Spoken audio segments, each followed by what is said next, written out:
Hər vaxtınız xeyir olsun əziz dostlar. Mən Yadigar Nağıyev. Ümid edirəm yaxşısınız.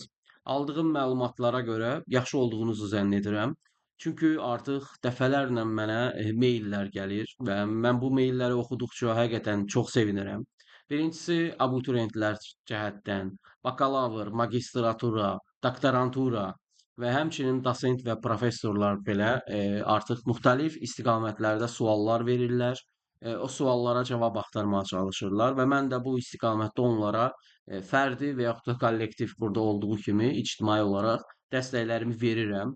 Mail vasitəsilə yazanlar var, onlara da cavab verirəm əlimdən gəldiyi qədər və artıq 2019-cu ildən bura baxanda ki, hal-hazırda 2026-cı ilin hal-hazırda yanvar ayının 20-sindəyik və burdan baxanda mən çox rahat formada deyə bilirəm ki, bəlkə də artıq bir tələbənin ya da bir qrup tələbənin məzun olmağında elə ya da belə iştirak etmişəm. Gələn şərhlərə baxanda da bu xəbərlər məni çox sevindirir ki, həqiqətən uğurla nailiyyətlər əldə etmiş, magistraturaya, doktoranturaya daxil olmuş, hətta bakalavr səviyyəsinə daxil olmuş yeni tələbələrimiz var. Onlar da yazırlar, edirlər, amma mən bunun fərqindəyəm ki, 2019-cu ildən bəri bizim sayımız o qədər də çox deyil.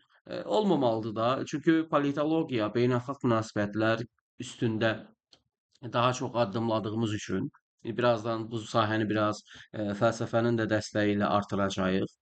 Tədqiqat metodları dəstəyi ilə artıracağıq ki, biraz bəlkə kontentimiz arta bilər, izləyicimiz arta bilər. Amma bilirsiniz ki, mən burada 2019-dan bəri bir kommersial məqsəd güdmürəm. Güdmüş olsaydım hər gün bura bir video çəkərdim. Amma elə bir zamanım da yoxdur. Elə bir necə deyərlər, bir vaxtım da yoxdur ki, oturup bütün günü YouTube üçün nəsə etməyə çalışım. Ki təəssüflər olsun ki, YouTube bu istiqamətdə hazırlayan, yəni kontent hazırlayan tərəfi küstürücü strategiyalar izləyir. Bunlardan biri isə odur ki, yəni özünüz də bilirsiniz, məntiq tələb etməyən videolar daha çox qabağa çıxardarkən ki, bu əyləncə üstünlük təşkil edir. Təəssüflər olsun ki, hard talking dediyimiz, yəni belə tipli videolar daha çox önə çıxmır.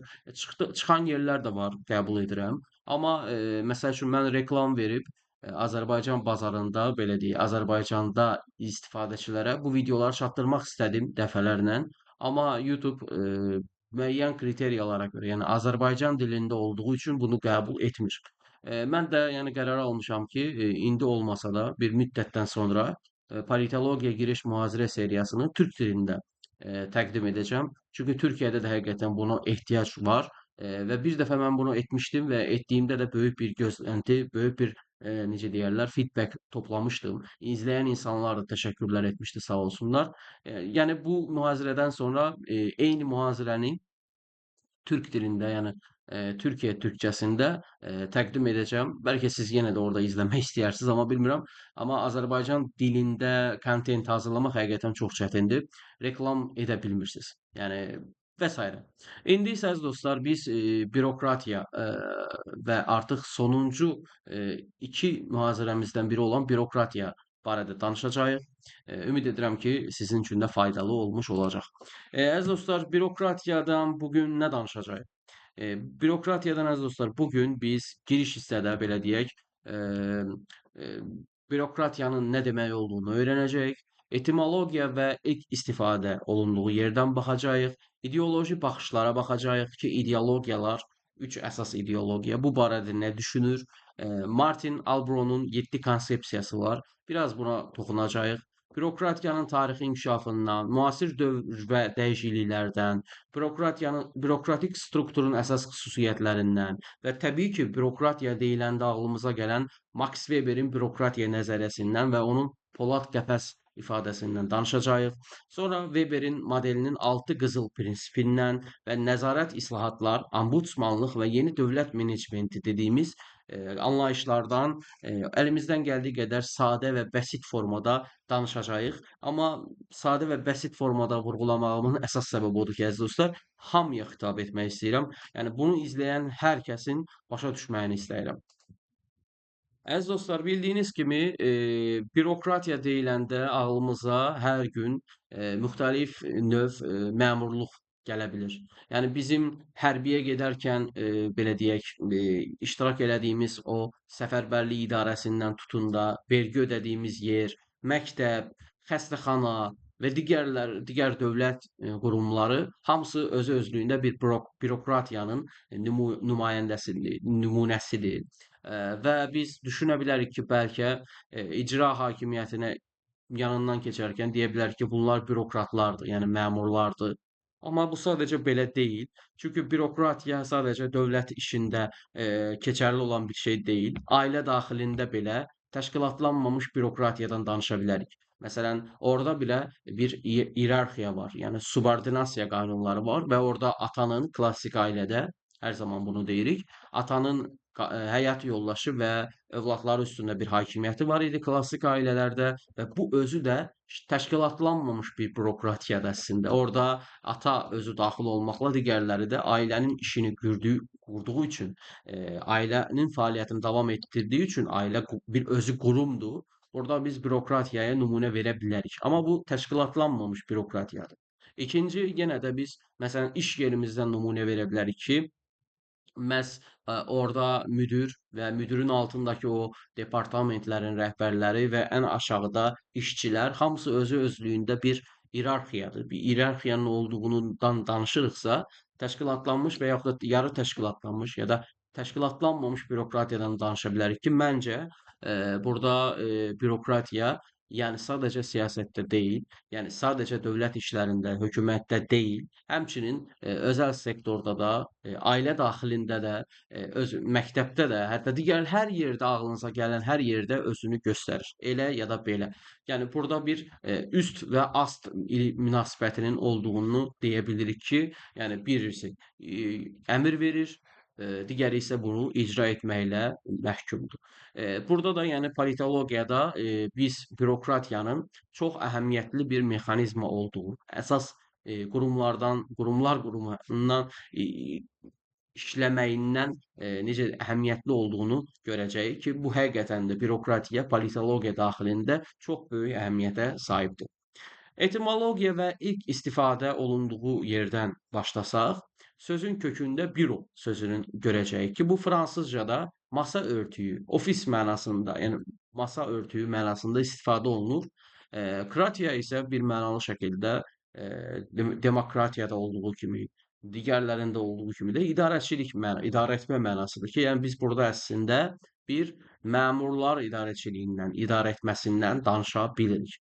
Vincent de Gournay'ın ilk dəfə tənqid edərkən istifadə eləmişdi ki, buna biz biromaniya ya da biromaniya xəstəliyi deyirik ki, bu da məmurların özbaşınalığı, məmurların produktiv əməllər törətməmələri, xalqa yuxarıdan aşağı baxmaları, mərkəzi hakimiyyətdən verilən qərarları tam və səliqəli şəkildə yerinə yetirməmələri və digərləri hamısı bir mənalı şəkildə biromaniya xəstəliyinin nümunəsidir ki, Vincent də bunu məhz tənqidvari istifadə edərkən istifadə etmişdi, belə deyək.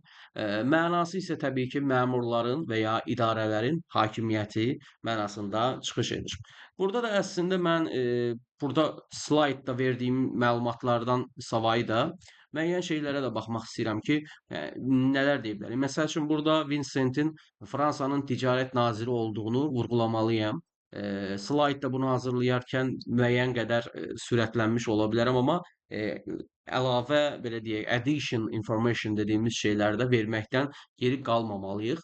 Burada da məsəl üçün ikinci bir əlavə məlumat verə bilərəm ki, korrupsiya halları da biromaniya xəstəliyinin daxilində yer alır ki, bu da belə deyək, dövrümüzdə, yaşadığımız dövrdə keçərli olan problemlərdən biridir. Siz də bilirsiniz ki, mərkəzi hakimiyyətin aldığı qərarlar var, amma bu qərarları yerdə icra edən qurum da məmurlardır. Məmur nə qədər yaxşı, nə qədər pis olursa, bir mənalı şəkildə vətəndaş da dövlətin ya da onu idarə edən hökumətin o qədər yaxşı ya da pis olduğu haqqında təəssürat yarada bilir. Ona görə də mərkəzi hakimiyyət hər zaman əlindən gəldiyi qədər yaxşı məmurlar yetişdirməyə çalışır ki, özü haqqında fikirlər mənfi olmasın. Bilirsiniz ki, yəni dövlətin güzgüsü mənim şəxsi fikrimdir, məmurlardır. Məmur əgər yaxşı özünü dövləti yaxşı təmsil edirsə, insanlar da hökumət və dövlət haqqında müsbət rəylərə sahib ola bilərlər və yaxud da tam əksi olarsa, tam mənfi nəticə əldə oluna bilər. Burada sonra əziz dostlar irəliləməliyik. İrəliləyərkən də ideologiyaların bürokratiyaya münasibətindən danışa bilərik. Biz bilirik ki, bizim əsas aparıcı ideologiyalarımız var. Təbii ki, burada mənim şəxsi fikrimə görə bir liberalizmdir, iki sosializmdir. Yəni bunlar əsas aparıcı ideologiyalardır. Digərləri isə onların törəmələridir. Buna görə də məsələn liberallardan biraz bəhs eləyə bilərik. Məsələn, liberallar heç bir zaman nə klassik liberallar, nə də neoliberallar heç bir zaman dövlətin genişlənməsini, dövlətin ağalıq etməyini, dövlətin hər şeyə qarışmağını, dövlətin istehsalata daxil olmağını və yaxud da bunu tənzimləməsini heç bir zaman arzulamayıblar. Hər zaman dövləti üçün onların müəyyən etdiyi bir yer olub. Dövlət sərhədlərin mühafizəsi ilə məşğul olmalı, hakim olmalı və məsələlərə tərəf tutmamalı idi. Burada da məsələn liberalları görə bilirik ki, liberallar bürokratiyanı da dövlətin bir vasitəsi, rıçağı olduğu üçün bəyənmirlər. Onun şəffaf olmadığını, hesabat verilməməyini tənqid edirlər adətən.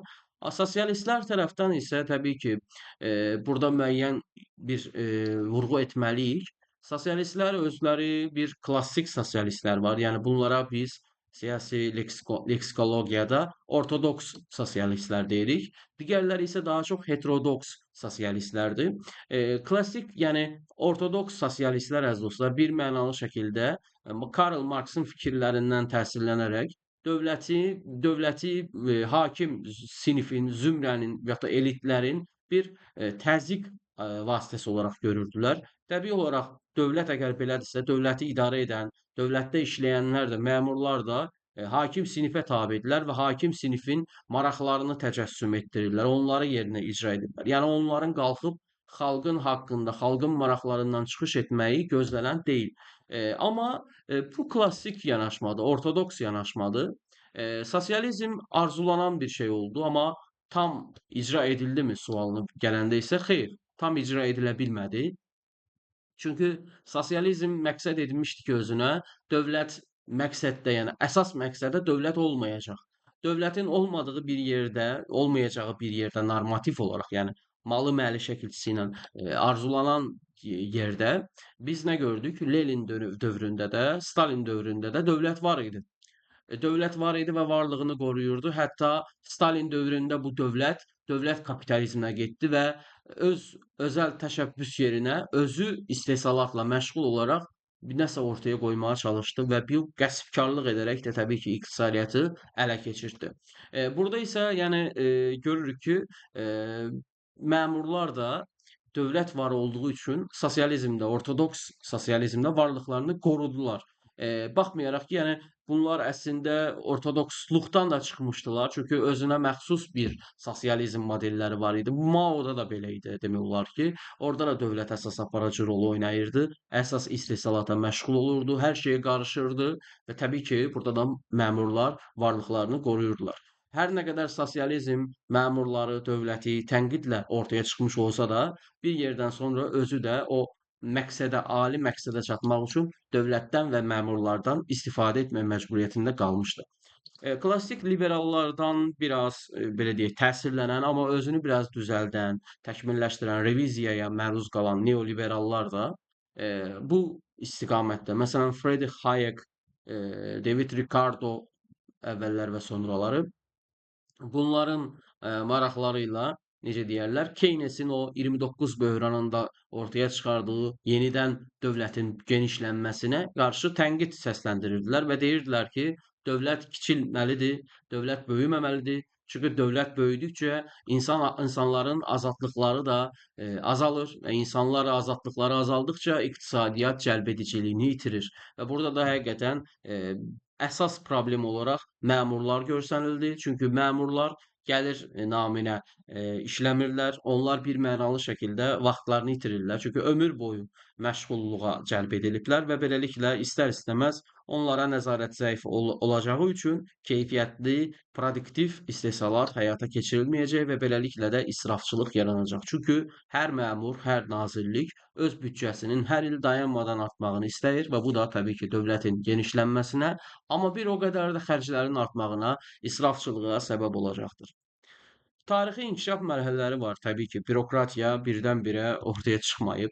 Müəyyən inkişaf keçərək bu indiki vəziyyətə gəlib çıxıb və bunu bilmək üçün də təbii ki, müəyyən addım atmaq lazımdır. Amma buna keçməmişdən əvvəl Martin Alboronun bürokratiya ilə bağlı 7 fərqli konsepsiyasından danışmaq lazımdır ki, bunlar da rasional təşkilatlanma kimi bürokratiya, təşkilatı səmərəsizlik kimi bürokratiya, məmurlar nizamı kimi bürokratiya, dövlət idarəçiliyi kimi bürokratiya, məmurların idarə etməsi kimi bürokratiya, təşkilat kimi bürokratiya və müasir cəmiyyət kimi bürokratiyadan bəhs edir. Bu bəhs etməyinin əbəs yerə deyil. Çünki insanlar öz dünyalarında, öz düşüncələrində bürokratiyanı elə ya da belə formada, necə deyərlər, şərh edir. Bəziləri bürokratiyanı liberalların baxdığı bucaqdan baxaraq görür, bəziləri tamamilə insanlar üçün xidmət edən bir orqan olaraq görür. Bəziləri isə həqiqətən indiyə qədər varlıqlarını qoruduğu üçün konservativlərin də dediyi kimi müqəddəs bir qurumlar olaraq təsvir edirlər. Məsələn, burada dövlət hər zaman milliyyətçilər və konservativlər üçün böyük müqəddəs gücə, vacibiyyətə sahib bir qurumdur. Təbii ki, tarixi inkişaf mərhələsi də var. Məsələn, ilk dəfə tətbiq olunan mandarin sistemi bu istiqamətdə böyük bir əhəmiyyətə sahib idi. Qədimdə Çinlilər, xüsusilə də Konfutsiyinin təlimlərindən təsirlənən Çin dövləti, deyək, Çin bəylikləri müxtəlif müəyyən etdiyi imtahanlar nəticəsində məmurları yetişdirməyə çalışırdı. Təbii ki, burada əsas məqsəd əxlaqlı, ləyaqətə əsaslanan insanların, təbii ki, həm də biliyə sahib insanların dövlət işlərində məşğulluğa cəlb edilməyi idi. Bu istiqamətdə təbii ki, indiki dövrdə də gördüyümüz kimi Çin ləyaqətə üstünlük verərək sadəcə bacarıqlı insanların dövlət işlərinə cəlb edilməyini istəyirdi və bunun əsasında da neçə min illik bir dövlət ənənəsindən danışa bilirik. ABŞ isə bu istiqamətdə belə deyək, müəyyən dəyişikliklər aparmaq məcburiyyətində idi. Çünki 1883-cü ilə qədər əziz dostlar, ABŞ-də hakimiyyətə gələn White House-da, yəni Ağ Evdə iqtidarı qazananlar, yeni gələnlər, keçmişdə qalanları belə deyək, yağmalama sistemi dediyimiz, yəni spoil systemlə zərərsizləşdirirdi. Onların təxrisinə səbəb olurdu və beləliklə yeni gələn prezident öz komandasını da gətirirdi və əvvəlki prezidentdən qalan komanda və məmurlar da işini itirməli olurdular. Bunun qarşısını almaq üçün nə qədər Pendleton aktı imzalanmış olsa da, faktiki olaraq hal-hazırda da Donald Trump'ın dövründə də, ondan əvvəlki demək olar ki, Biden'ın dövründə də, adını unuttum, Biden'ın dövründə də, Obama'nın dövründə də və digərlərinin dövründə də biz görürdük ki, Ağ Evdəki idarəçilər dəyişir, mətbuat katibləri dəyişir, idarəçilikdə yer alan insanlar dəyişir, hətta dəyişməyəndə ziddiyyətlər daha da artır. Yəni belə-belə səbəblərdə hələ də varlığını qoruduğunu bu akta baxmayaraq görməkdəyik. Digər tərəfdən təbii ki, bürokratiyanın ən belə pik yaşadığı dövr, hansı ki bu dövr sadəcə Asiyada yox, sadəcə SSR-də yox, bütün dünyada gücünü artırdığı dövr 1929 Amerika Birləşmiş Ştatlarında yaşanan Wall Street çöküşü ya da xaosu, böhranıdır ki, burada yaşanan böhran nəticəsində Keynes modeli tətbiq olunmağa başlayır və tələb və təklif problemində Keynes tələbin daraldığı bir yerdə dövlətin təklif yaradaraq, tələbi formalaşdıraraq ya da özünün süni bir şəkildə yaradaraq, artıraraq, işsizliyi azaldaraq dövlətin bu büdcəni artıraraq da iqtisadiyyatı canlandırmağı ilə birlikdə dövlətlər üçün artıq bürokratiya böyük, əvəzedilməz bir güc halına gəldi və beləliklə dövlətlər düşündülər ki, biz dövlətin istehsalatını, dövlətin yatırımlarını, investisiyalarını artırarsaq, məmur sayını artırarsaq, bu problemlər bir daha yaşanmayacaq. Beləliklə dövlətlərin büdcələri artdıqca artdı və beləliklə dövlət böyüməyə, div olmağa başladı Friedrich Hayek'in dediği kimi ve böylelikle Keynesçilik bütün dünyaya bir virüs olarak demeye bir çıkış yolu olarak yayılmış oldu. Ama tabii ki bununla bürokrasiya büyük bir rol alsa da Reagan ve Thatcher'ın Amerika Birleşmiş Ştatlarında, Birleşmiş Krallık'ta ya da Büyük Britanya diye biz buna indi hakimiyete gelmeleriyle özəlləşdirmələr, neoliberal dalğa başlamağı ilə birlikdə bürokratiyada əvvəlki təsirini itirmiş oldu. Bürokratik strukturun əsas xüsusiyyətləri var. Bunlar haqqında məlumat vermək istəyirəm. Bunlardan biri peşəkarlıq və davamlılıqdır. Əziz dostlar, bilirsiniz ki, xüsusilə də İkinci və üçüncü dünya dövlətlərində bu daha çox özünü göstərir. Bəlkə göstərməyə də bilər. Bunu da deyim. Təkzib olunmağa hər zaman hazıram. Şəxsi fikrimə görə də danışıram burada təbii ki. Burada əziz dostlar, belədir ki, hökumətlər seçilir. Eee, Birinci Dünya dövlətləri daha çox bu özünü göstərəcək, bəli. Hökumətlər seçilir. 4 il, 5 il, 10 il deyək ki, hakimiyyətə gəlir siyasi partiyalar, dövləti idarə edirlər. Bunlar gedə bilir, gedicidirlər. Amma düşünün ki, 18 yaşında, məsəl üçün deyirəm də, 18 yaşında hökuməti, yəni məmuru olan insan var. Friedrich məsəl üçün. Friedrich 18 yaşından bəri daxil olub, düz 65 yaşına qədər orada işləyib. Təcrübəyə baxın siz. Yəni neçə illik təcrübə, neçə illik münasibətlər, net var orada hal-hazırda. Hörümçək neti kimi bir əlaqə var və siz də 4 illik, 5 illik hökumətsiniz, gəlirsiniz hakimiyyətə. Sizcə sizin Friedrich'in maraqlarına zidd aldığınız qərarların yerdə tətbiq olunma ehtimalı nə qədərdir? Yəni nə qədər hökumət istəsə də ki, A üstəgəl A 2A edir desə də fərqi yoxdur. Yerdə idarə edən, onu icra edənlər, yerdə onu tətbiq edənlər, əgər bunu istəməsələr, hökumət nə edirsə etsin, insanlarla əlaqəsini istədiyi səviyyədə qoruya bilməyəcək. Burada da Friedrich kimi minlərcə məmurun olduğunu da zənn eləsək, onları da bu işin içinə daxil etsək, çox rahatlıqla biz deyə bilərik ki, məmur daimidir, hökumət müvəqqətidir. Çünki hökumətin girdiyi siyasi seçkilərdə, belə seçkilərdə məğlub olma ehtimalı yüksəkdir. Amma məmur bir seçkiyə girmir. Məmur kiçik məmur da ola bilər, orta məmur da ola bilər, böyük məmur da ola bilər. Müxtəlif imtahanlar əsasında təyin olunur. Deyə bilərsiniz ki, daha üst təbəqələrdə dəyişiklik ola bilərmi? Ola bilər əlbəttə ki, amma orada nə qədər dəyişsə belə alt təbəqədəki məmurlar atıla bilməyəcəyi üçün təzminat verilərək atıla bilərlər, müəyyən qüsurlar təbii ki olmasa, o məmur təbii ki öz düşüncəsinə görə də onu icra etməyə başlayacaq. Bunu biz də görə bilərik, hər dövlətdə bunu görə bilərik. Xüsusilə də mən burada əslində 2-ci və 3-cü dünya dövlətləri demişdim. Amma indi düşünürəm ki, və hətta düşünürdüm daha doğrusu, bunu vurğulamağı unutdum. 1-ci dünya dövlətlərində bu daha çox özünü göstərir ki, lobbiçiliyin də niyə bu qədər Amerika Birləşmiş Ştatlarında, Fransada, Böyük Britaniyada, İspaniyada, Fransada dediyimiz kimi Almaniyada niyə bu qədər güclü olduğunu da buradan görə bilirik ki, məmurları ələ almaq, məmurları ələ keçirtmək məhz hökumətin aldığı qərarlara həqiqətən də təsir göstərə bilər. Burada da onu deyə bilərik ki, xüsusilə də 1-ci dünya dövlətlərində bu daha çoxdur. Amma yenə baxanda da 2-ci, 3-cü dünya dövlətlərində də oliqarxik meyllər olarsa, monopoliya ehtimalları olarsa, bu da o qədər təsirə sahib ola bilər. Yəni məmurlar müvəqqəti deyil, məmurlar ömürlükdür, hökumətlər müvəqqətidir. Ki burada da biz hökumətlərin niyə məmurlarla mübarizə apardığını, niyə onları daha çox tətmin eləməyə çalışdığını da açıq şəkildə görə bilirik. İkinci icra qüdrətidir. Qərar qəbul etmədə müstəqillik meylləri ola bilir. Hər nə qədər hökumət aldığı qərarlar olsa da, normativ olaraq bu qalır.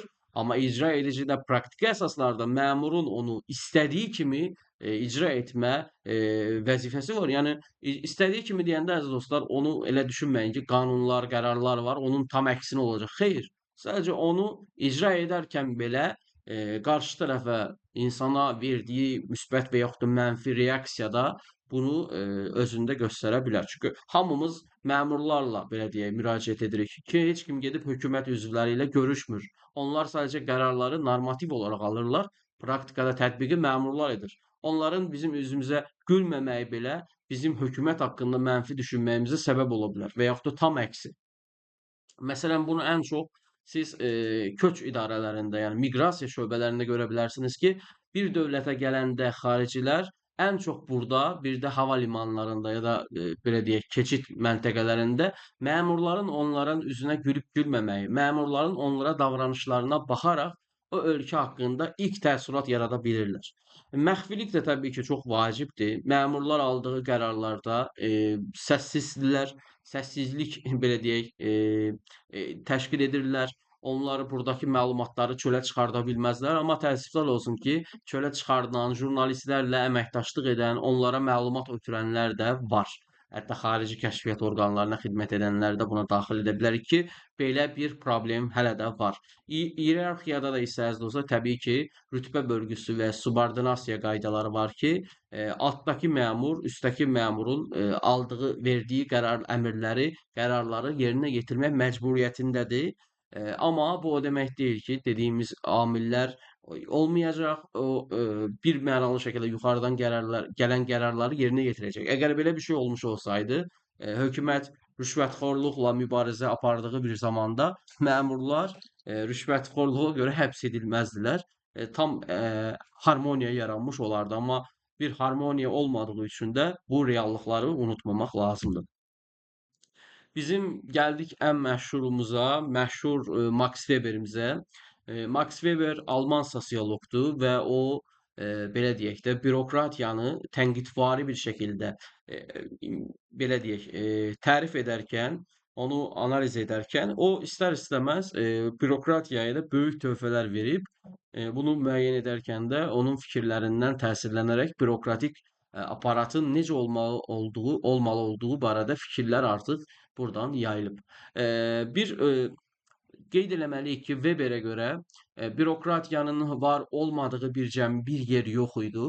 İki və daha çox şəxsin olduğu bir cəmiyyətdə bürokratiya elə ya da belə formada var olacaq. Çünki orada idarə edən və idarə edilən prinsipi hakimdir. Digər tərəfdən təbii ki, Weberin bu bürokratik mexanizmadan danışarkən də vurğuladığı şey odur ki, burada rasionallıq ən yüksək formada tətbiq olunur, amma insan azadlığı da məhdudlaşdırılır. Yəni məmurlar əvvəl bəlkə də öz qərarlarını icra edə bilən, sorğulaya bilən, mən bunu niyə edirəm sualını verə bilən bir şəxslər ikən, artıq məmur olduqdan sonra qarşı tərəfə, müdirə mən bunu niyə edirəm? Niyə etməliyəm? Mən etmək istəmirəm kimi fikir bildirə bilmir. Əksinə, dəmir bir, polad bir qəfəs var və bu polad qəfəsin içərisində, yəni iron cage dediyimiz qəfəsin içərisində məmurlar sadəcə verilən əmrləri yerinə yetirməklə mükəlləf olan insanlar, peşə sahibləridir. Ki, burada Weber bu cəhətdən insanların, yəni insanlığını, duyğularını, emosiyalarını üçüncü plana atdıqları üçün bu sistemi əslində tənqid edir. Amma gəlin ki, real həyata baxanda əslində insanlardan hiss, duyğu işin içinə qatılmamağı da istənir. Weberin ideal bürokratiya modelində baxırıq, onun bir təriflərinə baxacağıq. Birincisi qaydalar gəlir əziz dostlar. Yəni burada səlahiyyətlər qanunla rəsmiləşdirilir.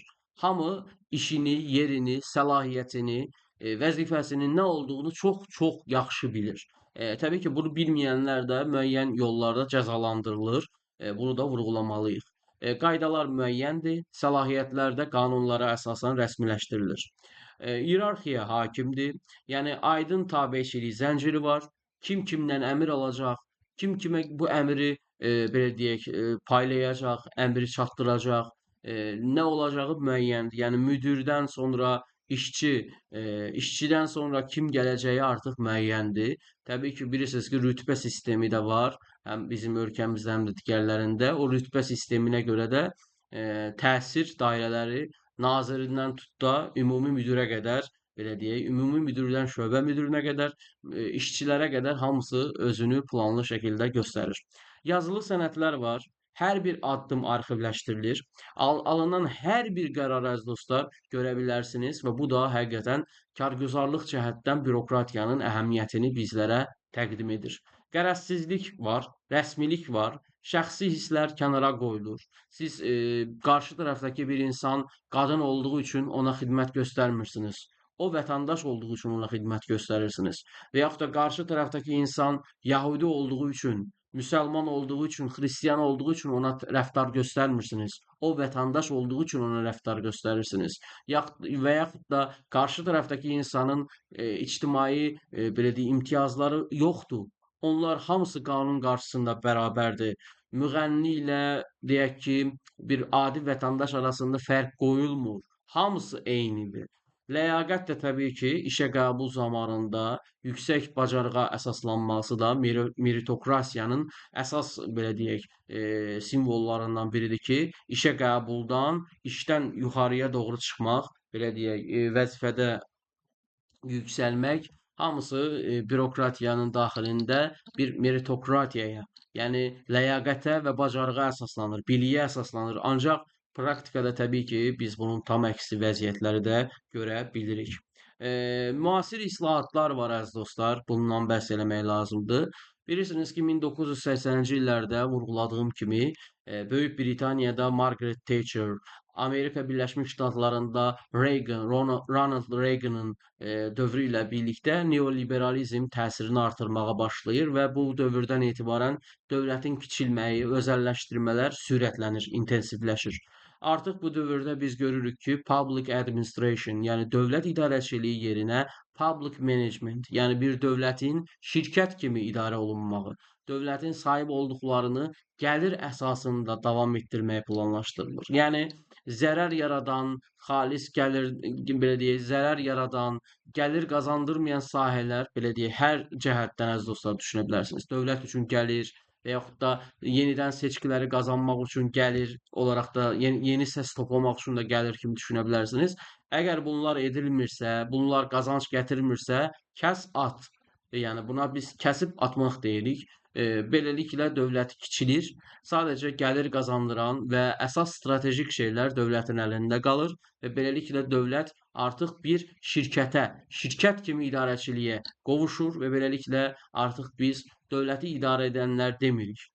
Dövlətə xidmət edənlər, dövlət qulluqçuları deyirik ki, və beləliklə bu anlayışlarda da dəyişikliklər olduğunu deyə bilirik.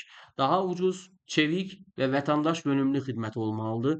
Orada da məqsədlərində bəhs etdiyimiz kimi metodlar da təbii ki, özəlləşdirmə və desentralizasiyadır ki, desentralizasiya ilə birlikdə artıq biz mərkəzi hakimiyyətin yerli özünü idarələrə və yaxud da əyalətlərə bu gücləri payladığından danışa bilərik ki, beləliklə mərkəzi hakimiyyət gücü azaldaraq rahatlama dövrünə keçmiş olur. Nəzarət də təbii ki, vacibdir. Ombudsmanlıq institutu məhz bunun üçün yaradılıb. Medianın gücü, hətta bura vətəndaş cəmiyyətinin gücünü daxil edə bilərik ki, vətəndaşlara qarşı dövlətin rəyi, dövlət məmurlarının vətəndaşlara qarşı vurduğu ziyanlar, onlara hər cəhətdən maddi və mənəvi ziyanların qarşısı bir mənalı şəkildə ombudsmanlıq institutu vasitəsilə təmin edilir. Həmçinin vətəndaşların əgər dövlətdən şikayəti varsa, həm özləri birbaşa ombudsman institutu ilə əlaqə qururlar və yaxud da medianın dəstəyi ilə, digər təzyiq və maraq qruplarının dəstəyi ilə öz maraqlarını icra etdirərək öz səslərini eşitdirmək istəyirlər və beləliklə dövlətin bu genişlənməsinin də qabağını iştirakçı demokratiyanın vasitələri ilə almış olurlar. Məni izlədiyiniz üçün təşəkkür edirəm əziz dostlar. Ümid edirəm ki, bürokratiya anlayışı haqqında dərin məlumatlara sahib olduq. Əlbəttə ki, kitab cümlələri quraraq burada vaxtınızı daha çox ala bilərdim, amma Məncə burada kitab cümlələrinə ehtiyac yoxdur. Əsas biz burada bugün dövlət idarəçiliyinin, yəni bürokratiyanın politologiya içərisində aldığı yerdən danışdıq. Əgər biz dövlət idarəçiliyi mühazirəsi seriyasından da bürokratiyadan danışmış olsaydıq, təbii ki, orada istifadə edəcəyimiz anlayışlar da dəyişiklik göstərmiş olacaqdı. Amma biz daha çox politologiya daxilindəki bürokratiyadan danışdığımız üçün əsas bizə maraqlı olan şeyləri vurğuladıq. Bilirəm, deyə bilərsiniz ki, xüsusilə də magistrantlar və doktorantlar deyə bilər ki, bəs fayol hanı, digərlər hanı? Amma qeyd edim ki, onlar daha çox dövlət idarəçiliyi içərisində yer alan, leksikologiyada yer alan şəxslərdir.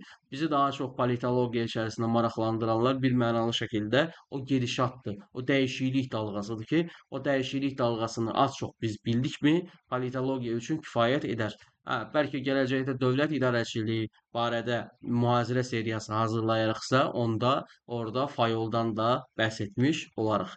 İzlədiyiniz üçün təşəkkür edirəm. Sualınız, təklifiniz, iradınız bir daha da vurğulayım. Şərh yerində yaza bilərsiniz. Bəyəndinizsə əgər videonu bəyənməyi unutmayın. Dostları da dəvət edək. Dostlar da maraqlı bir şəkildə pulsuz əsaslarda bu dərslər haqqında məlumat sahibi olsunlar. Son bir videomuz qaldı, mühazirəmiz qaldı.